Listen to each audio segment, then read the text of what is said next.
Hi, in the name of Christ, how you doing? It's your girl Cranky. Wow, this thing, I tied it a little bit too tight and now I can't breathe. I am here to set a new record straight. So I am officially, again, like we're back to square one. To disabling comments on TikTok, even though it means there is no growth for my what they call it on TikTok account, right? Even if it means stagnating growth on my account, because essentially what I'm currently praying and fasting for is for my YouTube to be broken loose. TikTok is just for me this environment where I'm going to try and see who I can snatch out of the flames of hell to help them come around to be better people. But I'm not really on a business mindset got TikTok, even in the slightest. So I realized that if this thing is causing me to be ouchy, then whatever.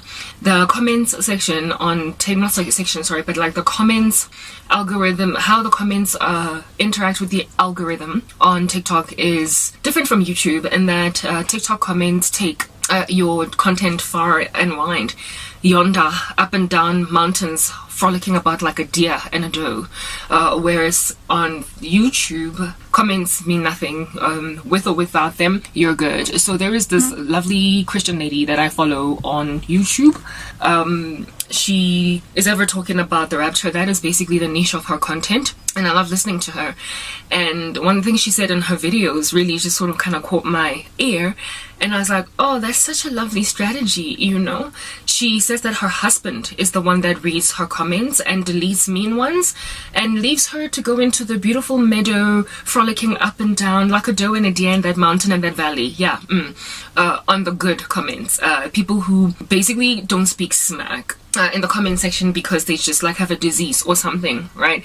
And I was like, what a lovely strategy. But it's a pity I don't have a husband or some admin person that will take care of my comments on YouTube, so I don't have to read rubbish. Do you understand? Otherwise I would allow comments. I would, because it really is interesting to find out what people think, hear what people have to question, gauge constructive criticism, have an intellectual discussion, interchange ideas. That's how we grow. The Bible says that iron sharpens iron.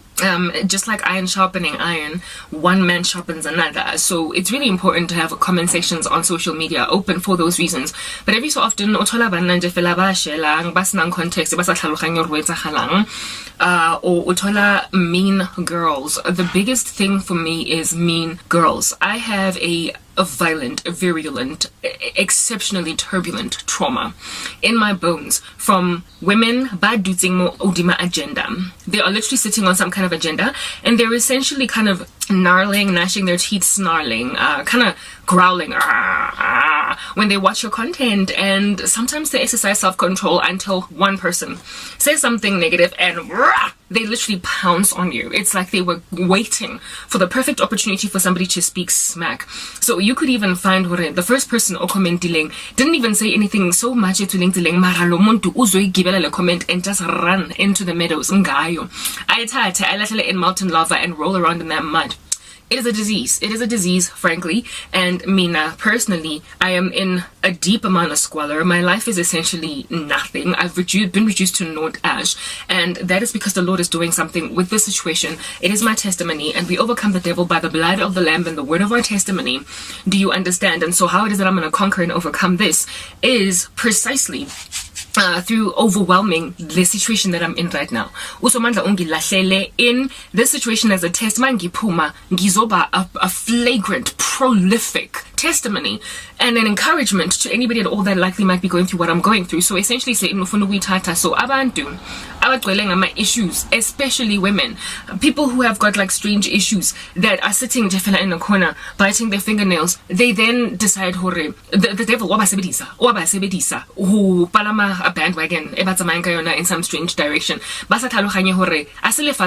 is not like you commenting on Kim Kardashian's post or some Beyonce thing that she uploaded or something ya Rihanna, or you know what do you scamto, some chat in Jeff saying where you can throw in your random rubbish however you want. This is the gospel. This is not some platform where you get to have an opinion about some worldly facet of how you think. It is a Christian platform where souls are being snatched out from the flames of hell.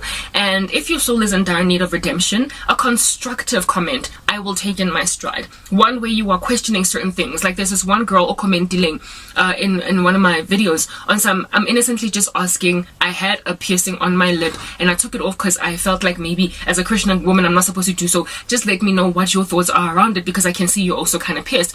And then I led her to a video that I did explaining my why it is that I have these piercings and how the Lord, I felt, conviction concerning approval using the Bible. And I led her to that place. That is constructive criticism. That is not somebody coming at me. There's another lady commenting that caused me to do that particular video. The commenting along the lines of the way we're saying something along the lines of with all of those earrings on your face, I doubt you know anything about spirits.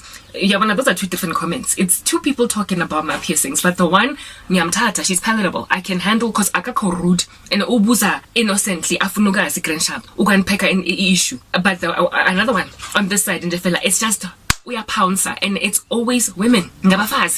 It's always women, and so you can tell the situation ipuma from some spot nyana jealousy. Ngizonikeza context ngoba I can talk, you guys know, for like 20,000 years songs izokhuluma, right?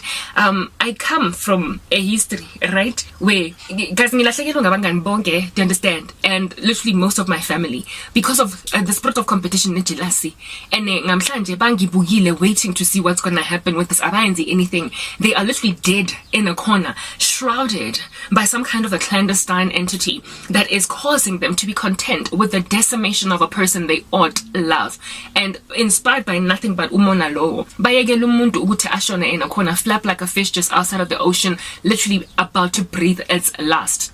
I have experienced a situation like that for years, and so it's a trigger for me when I have to deal nechiri efana ne ex-best friend or ne best cousin yami or nomngane nje ongimcollectile or a former colleague. I literally watched people act like there is no travesty happening in the room, like angizwiswa ubuhlungu, like there is nobody actively trying to push me off a cliff to my demise when it started to happen, because these people were literally holding on to something in their hands. And when the opportunity was given them to finally get what they want out of me, or finally bring me low, but either stood back and did nothing, or bangena bafagaza, and then I was shocked and surprised on some. I didn't know you were like that. I didn't know you felt that way about me. I have no clue no that thing. The Bible says, ne, anger is overwhelming, fury is a flood, but who can stand before jealousy? I can identify umona womfazi from a mile away.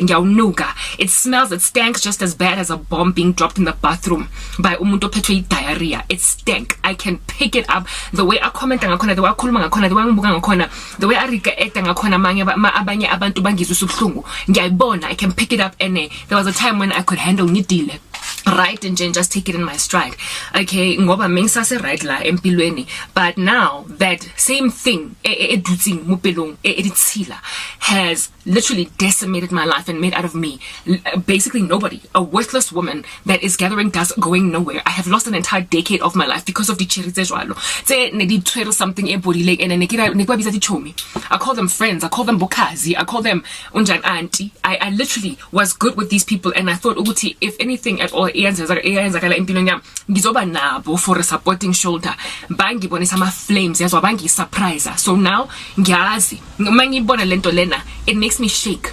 Ketatazela, literally my whole body enters into like some kind of like vibrating frequencies. I shake, and the trauma of it lingers for hours, following which I end up with a headache. Those are the effects of PTSD, because it ruined my life. It's not just umona nje umuntu yanqaphela when you walk past them at the store or eskolweni or in the office. This is umona that almost killed me.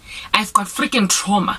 Kodwa lezi nje they don't understand. They don't know that. And so when they rock up and they feel like mbona former best friend, mbona auntie, mbona sister, mbona, you know what I mean? These people that did this to me that are supposed supposed to care that then all of a sudden turned awry on me. They freaking manifest in my comment section when I'm about to enter into some kind of breakthrough with this massive testimony that I have, and they vomit bile. So for those reasons, I have silenced comments, but we're going to first talk about the dangers of this on social media and how it is that they are essentially thwarting the message of the gospel, and these individuals are functioning on that day as enemies of the cross. Next part.